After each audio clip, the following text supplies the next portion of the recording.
New chapter start करते हैं। सातत्य, कंटिन्यूटी, नाम से ही स्पष्ट है। कंटिन्यूटी मतलब सतत, लगातार बने रहना चाहिए। पर क्या बने रहना चाहिए, देखते हैं। एक वास्तविक फलन संतत कहलाता है। ठीक है, यदि फलन के आरेख को हम कागज की सतह से कलम उठाए बिना खींच लें, ठीक है ना, कोई भी ग्राफ बना रहे हैं, यदि हम उसको बिना कलम उठाए यदि बना लें तो वो क्या कहलाएगा जी? सतत कहलाएगा, संतत कहलाएगा या कंटिन्यूअस कहलाएगा कि नहीं? ठीक है, नाम से ही स्पष्ट है। कंटिन्यूअस मतलब लगातार। यदि कोई ग्राफ इस प्रकार से है मेरे पास, इस प्रकार से, फिर इस प्रकार से, तो इस ग्राफ को बनाने में मुझे क्या हो रहा है, अपने कलम को उठाना पड़ रहा है। पहले यहाँ तक बनाई, फिर उठा के फिर यहाँ तक बनाई, ठीक है ना। तो ये ग्राफ सतत है कि नहीं? तो संतत नहीं है। मुझे ये वाले ग्राफ को बनाने में अपने कलम को उठाना पड़ रहा है क्या? नहीं। तो ये दिया गया ग्राफ क्या है? फलन संतत है, ठीक है ना। तो एक वास्तविक फलन संतत कहलाता है यदि फलन के आरेख को हम कागज की सतह से कलम उठाए बिना खींच सके, सतत व अटूट हो, बीच में टूटा हुआ नहीं होना चाहिए। ठीक है, तो उसे क्या कहेंगे? सातत्यता कहेंगे। देखते हैं ये ग्राफ बना के। y = 2x एक फलन दिया है, ठीक है ना। तो x के वैल्यू को रखते जाते हैं और उसके सापेक्ष y का वैल्यू निकालते जाते हैं। तो x का वैल्यू मैंने रखा 0, तो y का वैल्यू भी 0। x का मान 1 तो y का मान 2 आ जाएगा। x का मान 2 तो 2 दूनी 4 y का मान आ जाएगा। x का मान -1 रखी तो y का मान -2। x का मान मैंने -2 रखा तो y का मान -4 आ गया। ठीक है, इसका ग्राफ बनाते हैं हम। तो जब x का वैल्यू 0 है तो y का वैल्यू 0, 1 है तो 2 है, 2 है तो 4 है, ठीक है ना। जो अकॉर्डिंग हमको आंसर मिला है x और y के वैल्यू के अकॉर्डिंग, तो उसके अकॉर्डिंग हम ग्राफ बनाएंगे। x = -1 रखेंगे, x का मान -1 तो y का मान -2, इस प्रकार से इसकी सीध में x का मान -2 तो y का मान -4। ठीक है, तो इस प्रकार से जब ग्राफ बनाएंगे तो देखो एक सतत मिल रहा है। एक प्रकार से कहीं बीच में कलम उठाने की ज़रूरत पड़ रही है क्या? नहीं पड़ेगी। तो दिया गया ग्राफ क्या है? संतत है। या दिया गया फलन क्या है? संतत है। हमने कैसे पता लगाया? आरेख खींचकर, ठीक है ना। इस ग्राफ के बारे में देखते हैं। y का मान 1 होगा जब x क्या हो? < और = 0 हो। x का मान यदि 0 से कम है तो उसका मान 1 होगा। x का मान यदि 0 से बड़ा है तो उसका मान क्या होगा? 3 होगा। ठीक है, देखते हैं। x का मान है -3 मतलब 0 से छोटा है तो उसका मान 1 हो जाएगा। -2 ये भी 0 से छोटा है तो y का मान 1। -1 तो भी 1, ठीक है, 0 से छोटा ही है। 0 के बराबर होगा तो भी -1 होगा, तो 0 के बराबर लिए तो क्या आ गया? 1 आ गया। माइनस बोल ली थी, ठीक है, 1 आ जाएगा। <0 हो गया मतलब 1 <0 है कि नहीं? बड़ा है कि नहीं? 1 0 से बड़ा है तो उसका मान क्या हो जाएगा? 3। 2 लिए तो भी 3, 3 लिए तो भी 3, सभी क्या है? 0 से बड़े हैं तो सभी के लिए 3 डिफाइंड है भाई, तो लिख दिए। अब इसके अकॉर्डिंग ग्राफ बनाते हैं।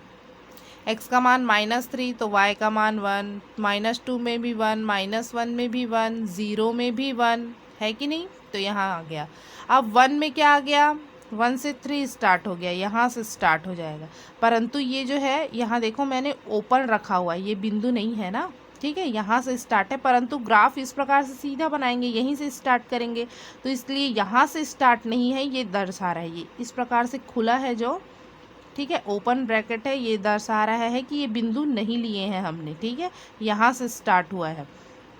इस प्रकार से जो बिंदु लगाते हैं मतलब वो बिंदु हम लिए हैं, ठीक है, ग्रहण किए हैं।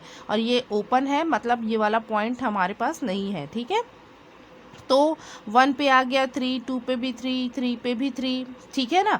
तो देख रहे हैं हम इस ग्राफ को बनाने में यहाँ तक तो बना लिए, ठीक, पर यहाँ बनाने के लिए फिर मुझे कलम उठाना पड़ रहा है। तो क्या है, जो दिया गया फलन है वो संतत है कि नहीं है? तो पता चल रहा है भाई ग्राफ बनाने से संतत नहीं है। तो एक तो ये तरीका हो गया, पर मैथमेटिकली यदि हम उसको प्रूफ करना चाहे तो कैसे कर सकते हैं? प्रत्येक का ग्राफ बनाना एक एक का ग्राफ बनाना पड़ेगा। तो उससे अच्छा हम इजी तरीका निकालते हैं मैथमेटिकली उसको सॉल्व करके। तो कैसे करेंगे, किसी बिंदु पर फलन का सातत्य, continuity of a function at a point, कोई पॉइंट दिया है, उस पर मुझे एक फंक्शन एफ ऑफ एक्स का जो बताना है कि उस पॉइंट पर संतत है कि नहीं है। तो देखते हैं कैसे बताते हैं। माना एफ ऑफ एक्स एक वास्तविक फलन है, तब फलन बिंदु x is equal to a पर संतत है, कोई पॉइंट पे ना। यदि क्या क्या निकालना पड़ेगा उसके लिए, limitation extends to a f of x, मतलब x जो है a की ओर अग्रसर हो रहा है, तो क्या मिलेगा, x के बराबर हम a रख देते हैं, तो x के बराबर a रख दिए तो f ऑफ a मिल गया हमको, ठीक है ना। राइट हैंड लिमिट निकालेंगे, क्या निकालेंगे, right hand limit, limitation extends to a plus, right hand में जा रहे हैं, ये पॉइंट है a, उससे आगे जा रहे हैं, मतलब a में कुछ जोड़ना पड़ेगा तभी तो आगे जाएंगे ना भाई। तो ठीक है, तो limitation extends to a plus लिख दिया मैंने, a में कुछ जोड़ा, f of x is equal to, अब इसको h के पदों में लिखेंगे हम, देखिए कैसे, limitation h tends to 0 f of a plus h। मैंने क्या बताया, राइट हैंड साइड में जाएंगे मतलब a में कुछ जोड़ेंगे, तो a में मैंने क्या जोड़ दिया जी, h जोड़ दिया। h बहुत ही अल्पमान है, h क्या है, बहुत अल्पमान है, ठीक है ना, मतलब h का मान बहुत ही कम 0.00000001 है, इस प्रकार से, ठीक है ना, बहुत ही अल्पमान है। तो यदि उसका मान क्या मिल जाए मुझे, इस प्रकार से मान मिल जाए, ठीक है, limitation h tends to 0 f of a plus h को दाएं पक्ष की सीमा कहते हैं। यहाँ तक समझ में आया। अब देखते हैं लेफ्ट हैंड लिमिट। अब इस पॉइंट के लेफ्ट हैंड साइड में जाएंगे, मतलब a में कुछ माइनस करना पड़ेगा, तो इसलिए मैंने a माइनस लिख दिया, f ऑफ x लिमिटेशन, अब h के पदों में लिखना है, क्या माइनस करेंगे, तो बहुत ही अल्पमान, अल्पमान को हम h से दर्शाएंगे, तो वो जीरो की ओर अग्रसर हो रहा है, h कहाँ अग्रसर हो रहा है, जीरो की ओर, मतलब बहुत ही कम मान है उसका, जीरो की ओर जा रहा है, तो धीरे धीरे 0.000 इस प्रकार का मान है, मतलब उसकी, इसलिए यहाँ लिमिटेशन h टेंस टू 0 दर्शाते हैं, ठीक है ना। क्यों दर्शाते हैं, क्योंकि बहुत कम है, जीरो के लगभग बराबर है, जीरो की ओर अग्रसर हो रहा है, इसीलिए, ठीक है। f of a minus h को बाएं पक्ष की सीमा कहते हैं, ठीक है। इस पॉइंट के आगे लिए दाईं ओर तो दाएं पक्ष की सीमा, पीछे लिए बाईं ओर तो बाएं पक्ष की सीमा हो गया, ठीक है ना। यदि ये तीनों फंक्शन का जो वैल्यू है x की a उस पॉइंट की ओर अग्रसर हो, a की ओर, उससे दाईं ओर अग्रसर लेते हैं और उससे बाईं ओर, यदि तीनों का मान एक ही आए, ठीक है, तीनों का मान यदि बराबर हो जाए तो उसे क्या कहेंगे, उस पॉइंट पर संतत कहेंगे, तब फलन f ऑफ x को बिंदु x is equal to a पर संतत होगा। मैंने यहाँ समझाया है उसको, ठीक है। ये y is equal to f of x, इस फलन का इस प्रकार से ग्राफ है, मुझे point x is equal to 3 पर जो है इसकी सातत्यता की जांच करनी है, ठीक है ना। तो x इज इक्वल टू 3 पर मुझे क्या निकालना पड़ेगा, उस फंक्शन का मान, limitation x tends to 3 f of x, ठीक है, बराबर f ऑफ 3, ठीक है, कुछ मान आ गया, तो उससे मैं क्या करूँगी, ये देख रही हूँ कि उससे थोड़ा सा पहले दाईं ओर, मतलब क्या जोड़ देंगे, बहुत ही अल्प वैल्यू, 3 में क्या जोड़ दिए, h जोड़ दिए, उसमें भी वैल्यू क्या मिल गया मुझे, f ऑफ 3 मिल गया, ठीक है। Limitation x tends to a 3 plus 3 में कुछ जोड़ने पर भी मुझे क्या मिल गया, f ऑफ 3 मिल गया, ठीक है।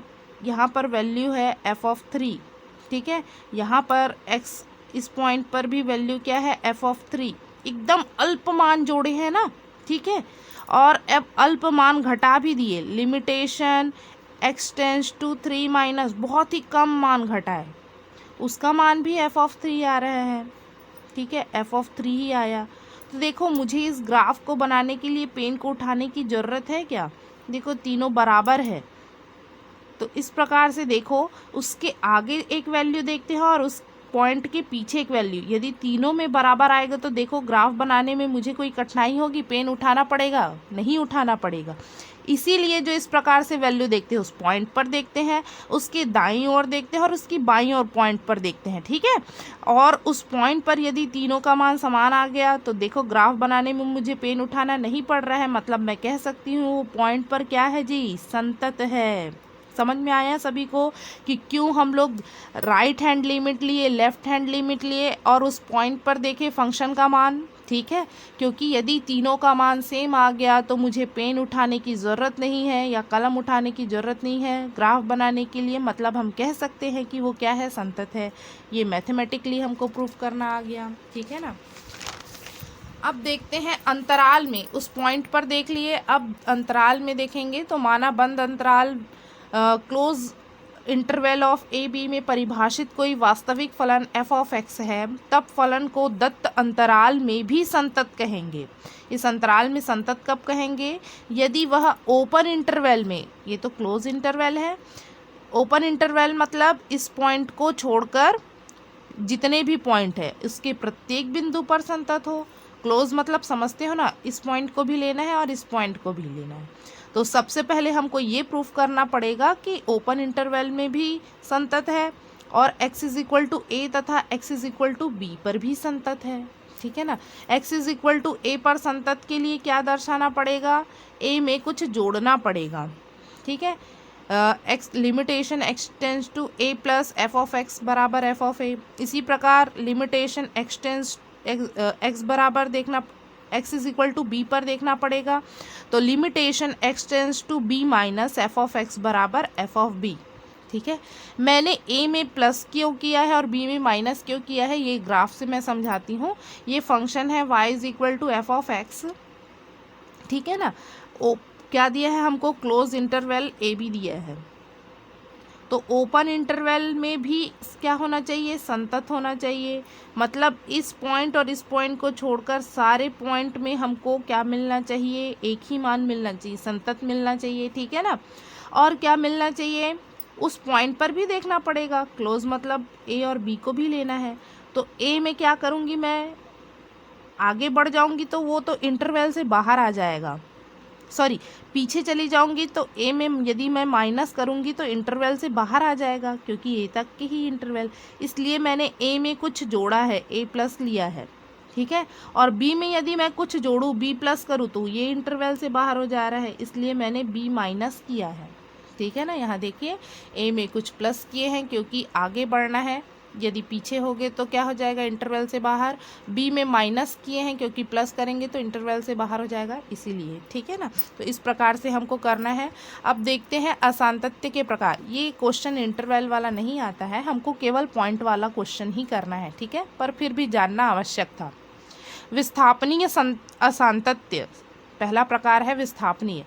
एक फलन f बिंदु x is equal to a पर विस्थापनीय असांतत्य रखता है। कब होगा? जब limitation x tends to a f of x बराबर नहीं है एफ ऑफ ए की ओर अग्रसर हो रहा है और a के ही बराबर नहीं है, एफ ऑफ ए के बराबर नहीं है, तब हम क्या कहेंगे उसको? विस्थापनीय असांतत्य। प्रथम प्रकार का असांतत्य कब कहेंगे? एक फलन बिंदु x is equal to a पर प्रथम प्रकार का असांतत्य रखता है यदि दोनों सीमाएं राइट हैंड लिमिट और लेफ्ट हैंड लिमिट यदि दोनों बराबर नहीं आए तो प्रथम प्रकार का असांतत्य, ठीक है, इजी है। द्वितीय प्रकार का असांतत्य क्या होगा? कोई द्वितीय प्रकार का असांतत्य रखता है यदि कोई फंक्शन, तो क्या होगा? या तो जो है लेफ्ट हैंड लिमिट का अस्तित्व नहीं है या राइट हैंड लिमिट का अस्तित्व नहीं है या दोनों का ही अस्तित्व नहीं है। अस्तित्व नहीं है मतलब इसका मान क्या आ जाए? इनफाइनाइट आ जाए, तो अस्तित्व नहीं रखता, ठीक है ना।